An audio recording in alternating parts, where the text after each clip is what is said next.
یہودیوں میں بھی ایک بڑی شدید اندرونی کشاکش ہے. جیسے ہم مسلمانوں میں کچھ مسلمان وہ ہیں جو نماز روزے کی پابندی کرتے ہیں، دین سے انہیں تعلق ہے، کچھ وہ ہیں جو نہ نماز نہ روزہ نہ کچھ، نام تو ان کے ہیں، محمد حسین ہے، غلام علی ہے تو صحیح، سیکولر ذہن ہے، مادی پرستی ہے، کچھ نہیں ہے کہ نہیں؟ ایسا ہی ان کے ہاں بھی ہے. اصل یہودی جو ہے، عملی یہودی، اس کی شکل آپ نے اگر کبھی دیکھی ہو، اس کے سر کے اوپر اونچا ہیٹ ہوتا ہے کالا، ان کی زلفیں لمبی لمبی ہوتی ہیں، خاص طور پر یہ جو ہے گلپٹی کے بال، یہ قلمے جو ہیں یہ تو لا کے چھلے بنا کر بڑا خوبصورت سا جو ہے وہ ہار بناتے ہیں. لمبا کالا کوٹ پہنا ہوتا ہے، لمبی داڑھی ہوتی ہے.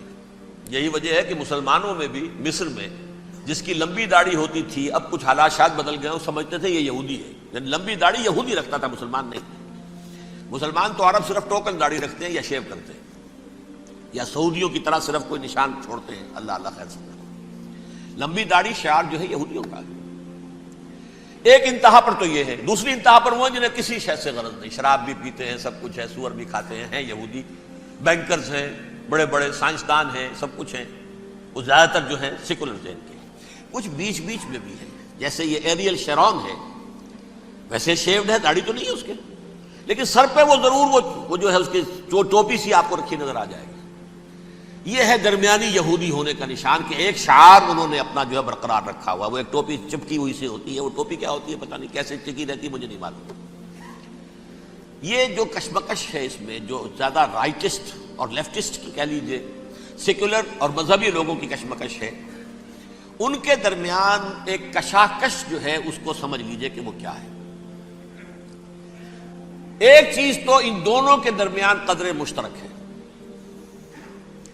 پوری دنیا کی مالیات پر ہم تسلط کریں گے، قبضہ کریں گے، ڈومینیٹ کریں گے.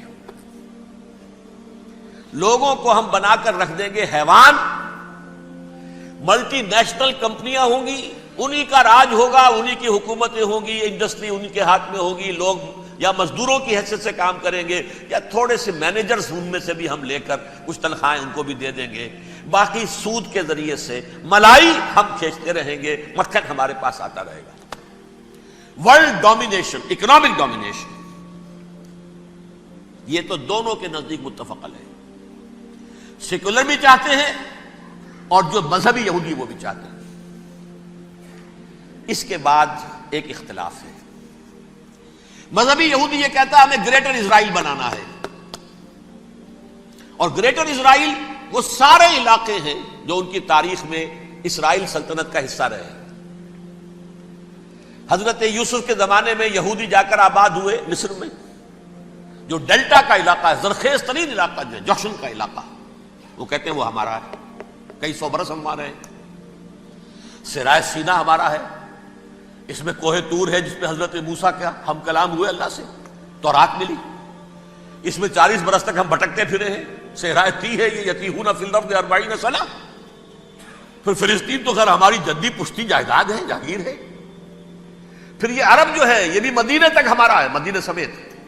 ہمارے قبیلے وہاں تھے جہاں سے نکالا مسلمانوں نے. پورا عراق ہمارا ہے، پورا شام ہمارا ہے، اور ترکی کا بھی ایک علاقہ ہے ابتدائی، مشرقی جنوبی، وہ بھی ہمارا ہے. یہ ہے گریٹر اسرائیل کا نقشہ، یہ ہم نے بنانا ہے. جبکہ جو سیکولر ذہن کے لوگ کہتے ہیں کیا کرو گے اس کو بنا کے، اس میں جو عرب ہیں وہ تم سے لڑتے رہیں گے، تم انہیں مارو گے وہ تمہیں ماریں گے. اگر تم 10 مارو گے تو ایک تو وہ بھی ماریں گے نا تمہارا. ٹھیک ہے، فائدہ کیا ہے؟ اس کی بجائے ہم یہ کرتے ہیں کہ عرب اور اسرائیل مل کر، کزنز ہیں نا آپس میں. آپ کو معلوم ہے بل کلنٹن نے یہ الفاظ کہے تھے جب اسحاق ریبن سے معانقہ کرایا تھا شاہ حسین مرحوم کا، تو کیا کہا؟ You are cousins. حضرت ابراہیم کے 2 بیٹوں سے نسل ہے نا، حضرت اسماعیل سے عرب ہے، حضور ہے، اور حضرت اسحاق سے یہ بنی اسرائیل ہے، کزنز ہے. You are cousins. تو ہم کزنز مل کر ایک اکنامک یونٹ بناتے ہیں. جیسے ایشیا پیسیفک ایک یونٹ بن گیا ہے، آسیان ایک یونٹ بن گیا ہے، وغیرہ وغیرہ. پورا یورپ ایک یونٹ بن گیا ہے، ایک کرنسی بن گئی ہے. ہم اس پورے علاقے کو ایک اکنامک یونٹ بناتے ہیں. پیسہ اربوں کا ہوگا، ان کے پاس بہت دولت ہے. تیل ان کا ہوگا، بہت تیل ہے ان کے پاس، مزدور ان کے ہوں گے، بڑی تعداد ہے ان کی، مینجمنٹ ہماری ہوگی، ٹیکنیکل نو ہاؤ ہمارا ہوگا، سائنسدان ہم ہوں گے، ملائی ہم کھاتے رہیں گے، چھاچھ ان کو دیتے رہیں گے۔ تو ہمیں آم کھانے ہیں، پیڑ گننے کی کیا ضرورت ہے؟ خام خواہ ان کی دشمنی مول لیں، زیادہ دشمنی بڑھائیں۔ یہ اس چھوٹے سے اسرائیل کو تسلیم نہیں کرتے، ہم گریٹر اسرائیل کو کیسے تسلیم کر لیں گے؟ یہ لہذا اس خیال کو دل سے نکالو۔ یہ اختلاف ہو گیا نمبر ایک، بہت بڑا اختلاف۔ لیکن نمبر دو، اس اختلاف میں اتفاق یہ پیدا کیا گیا، یہاں ایک بات ہم آپ کی مانتے ہیں، ہم کسی بھی پیس پروسیس میں یروشلم نہیں دیں گے ان کو، عربوں کو۔ یہ انڈیوائیڈڈ دارالخلافہ رہے گا اسرائیل کا۔ اور نمبر دو، مسجد اقصی اور قبۃ الصخرہ کو گرا کر تھرڈ ٹیمپل بنائیں گے۔ یہ مذہبی یہودیوں کو اتنی رشوت اگر وہ نہ دیں تو وہ ان کے ساتھ کام کرنے کو تیار ہی نہیں ہے۔ یہ پورا پس منظر سمجھ لیجئے، اصل میں بٹوین دی لائنز سمجھے بغیر یہ خبریں جو آپ پڑھتے ہیں۔ ادھر امریکہ کا معاملہ کیا ہے؟ ایک طرف وہ پشت پناہ ہے، حمایتی ہے، پروٹیکٹر ہے، محافظ ہے اسرائیل کا۔ اسرائیل امریکہ ہی کی آؤٹ پوسٹ سمجھ لیجئے، اسی کی ایک ریاست سمجھ لیجئے۔ لیکن اس کے ساتھ ہی وہ اپنی جو دنیاوی عالمی مصلحتیں ہیں، اتنی بڑی قوم عرب کی جو ہے اسے بھی دشمن تو نہیں بنانا چاہتا۔ ان میں بھی ماڈریٹس کو چاہتا ہے کہ رہے ماڈریٹس، یہ جو ہماری جیب میں ہے، حسنی مبارک ہو، شاہ فہد ہو، جو ہماری جیب میں ہے۔ ورنہ یہ کہ وہاں پر اگر زیادہ ریڈیکل لوگ آ گئے تو ہمارا ویسے ہی بیڑا غرق ہوگا۔ لہذا وہ جبر کرتے رہے ان پر کہ صلح کرو کوئی نہ کوئی۔ یہ صلح کے لیے دباؤ امریکہ کا ہے، اسرائیل نہیں چاہتا صلح، دباؤ ہے امریکہ کا۔ اب میں آپ کو یاد دلاتا ہوں، خلیج کی جنگ ختم ہوئی، بش، یہ باپ اس کا جو اب ہے بش، اس کا بڑا بش جو سینئر، اس کی پاپولیرٹی ریشو جو ہے 89% تھی اس وقت امریکہ کے اندر۔ اس نے اتنی بڑی جنگ فتح کی تھی اور چند امریکی مرے صرف۔ لیکن اس نے ایک موقف اختیار کیا یہود کے خلاف۔ $10 بلین منظور ہو چکے تھے، اسرائیل کو دیے جانے تھے نئے سیٹلمنٹس بنانے کے لیے اسرائیل میں۔ انہوں نے کہا یہ رقم میں ایشو نہیں کروں گا جب تک پیس پروسیس شروع نہیں کرتے۔